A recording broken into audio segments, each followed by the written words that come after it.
ko jums asociējas piekdienas sajūta? Piektdiena ar ballītēm. Ko jūs parasti dari piekdienās?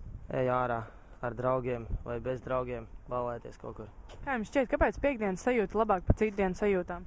Tāpēc, ka beidzās darba dienas un visi cilvēki iet ārā un var satikt daudz pazīstamos. Jums ir kādreiz tā piekdienas sajūta arī pirmdienās bijusi? Šodien īpaši nē. Pirmdienās pārsvarā attopās pēc brīvdienu ballītēm. Tad saprot to, ka bišķi jāpiezemējas ir un jāatpūšās. Labi, ja tev būtu jānoraksturo piekdienas sajūta varbūt vienā vārdā, kā to darīt? Ballīt. Ballīt, baigi forši. Tad mēs esam šeit saistībā ar misiju, ka mēs vēlamies ieviest to piekdienas sajūtu pirmdienās cilvēkiem. Ko tu par to saki?